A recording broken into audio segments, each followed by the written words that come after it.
ছোটবেলায় শাক দিয়ে মাছ ঢাকা এই কথাটা অনেকবার পড়েছি, তাই না? আসলে কি শাক দিয়ে মাছ ঢাকা যায়? চলুন তো আজকে শাক রান্না করতে করতে দেখে নিই আদৌ কি ঢাকা যায় নাকি। তো প্রথমেই কড়াই দিয়ে দিলাম চুলার উপর, তারপর দিয়ে দিচ্ছি পেঁয়াজ আর কাঁচামরিচ কুচি। তো পেঁয়াজ আর কাঁচামরিচটা আগে দেওয়ার কারণ হচ্ছে আমার এই ফ্রাই প্যানটা ভেজা ছিল, যেহেতু ধুয়ে দিয়েছি তাই ভেজা ছিল। তেলটা এখন একটু পরে দিচ্ছি, পানিটাই দেখেন এদিকতে শুকিয়ে যাচ্ছে। তো এখন পানির ভিতরে দিলে তেলটা ছিটতো, তাই আমি পেঁয়াজ কাঁচামরিচ দিয়ে তেলটা দিলাম। যাই হোক, এবার এটা একটু নরম করে নিব, খুব বেশি ভাজা ভাজা করব না। তো সবাই নিশ্চয়ই যারা বাংলা মিডিয়ামে পড়েছেন বলি, কারণ অনেকে তো ইংলিশ মিডিয়ামে পড়েছেন, ওরা জানেন কি না আমি জানি না। তো আমরা কিন্তু পড়েছি শাক দিয়ে মাছ ঢাকা, মানে একটা মিথ্যা কথা দিয়ে একটা সত্যি কথাকে ঢেকে রাখার চেষ্টা। আদৌ কি হয়? আচ্ছা, গল্প করতে করতে আমি চলে আসি রান্নায়। এরপর দিয়ে দিলাম একটু লবণ আর টমেটো কুচি। এখানে একটা টমেটো দিয়েছি। টমেটোটা আসলে কষাইতে কষাইতে একদম নরম হয়ে যাবে, এজন্য আগে দিয়ে দিই। আপনারা চাইলে এটা পরের দিকেও দিতে পারেন যারা একটু আস্ত টমেটো খেতে চান, বাট আমরা একটু গলিয়ে খেতেই পছন্দ করি। এরপর দিয়ে দিচ্ছি জিরার গুঁড়া। জিরার গুঁড়া, ভাজা জিরার গুঁড়াটাই আমি ব্যবহার করি বেশি। আর দিলাম হলুদ। হলুদের সাথে পানি মিশিয়ে দিয়েছি হলুদের গুঁড়ার সাথে, কারণ একটু পানি দিতেই হবে, তাই একসাথে মিশিয়ে দিলাম। আর দিয়ে দিলাম ধনিয়ার গুঁড়া। এবার মরিচের গুঁড়া দিচ্ছি অল্প পরিমাণে, কারণ এখানে আমি অনেকগুলো কাঁচামরিচ ব্যবহার করেছি। কাঁচামরিচগুলো যেহেতু একটু ঝাল ঝাল, বেশ ঝাল ছিল, তাই হচ্ছে মরিচের গুঁড়াটা কম দিয়েছি। আপনারা চাইলে একটু ঝাল ঝাল খেতে চাইলে আর একটু বাড়িয়ে দিতে পারেন। যাই হোক, এবার একটু রসুন বাটা দিয়ে দিলাম। এটা আপনারা চাইলে নাও দিতে পারেন, আমি একটু দিলাম, ভালো লাগতেছে আর কাছে ছিল।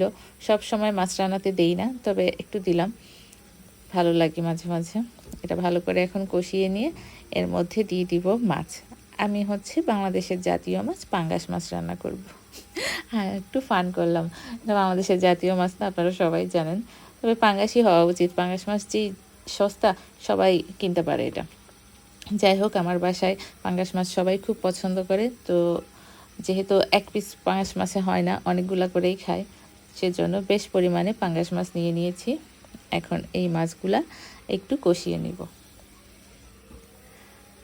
মাছগুলা ভালো মতো কষিয়ে নিব। আর ওদিকে আমি আমার পালং শাক কেটে ধুয়ে পানি ঝরাতে দিয়ে রেখেছি। এই যে কষানো হয়ে গেছে, এই দেখেন। মাছগুলো কষানো হলে এখানে আপনারা কিন্তু যে কোনো মাছ দিয়ে করতে পারেন, ইলিশ মাছ বাদে, কারণ ইলিশ মাছ দিয়ে পালং শাক আমি কখনো খাইনি বা রান্নাও করিনি। এই যে এখন হচ্ছে সেই সময়টা শাক দিয়ে মাছ ঢাকার চেষ্টা। মাছগুলো যখন কষানো হয়ে যাবে ভালো মতো, তখন উপর দিয়ে আমি শাকগুলো দিয়ে মাছগুলো ঢেকে দিব। এখন কিন্তু ঠিকই ঢাকা হয়ে গেল, কিন্তু এটা বেশিক্ষণ ঢেকে রাখা যাবে না। সেই কথার মতোই, আসলে সত্য কখনো চাপা থাকে না। এটা নিচে যে মাছ আছে, মাছ ঠিকই বের হয়ে আসবে। তো শাকগুলো দিয়ে এখন আমি এটাকে ঢাকনা দিয়ে দিব কিছুক্ষণ, কারণ শাক থেকে পানি বের হবে, আর এক্সট্রা কোনো পানি দেওয়ার দরকার হবে না। এই পানিটা দিয়েই আর এই তরকারিটা হবে একটু মাখো মাখো। তো ঢাকা দেওয়ার পরে ঢাকনা খুলে কি দেখায় দেখেন।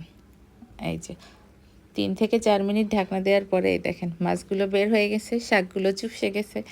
তো কথাটা কিন্তু সত্যিই, শাক দিয়ে মাছ ঢাকা যায় না আসলেই। যাই হোক, রান্না করতে করতে একটা পড়া কাজে লাগিয়ে ফেললাম।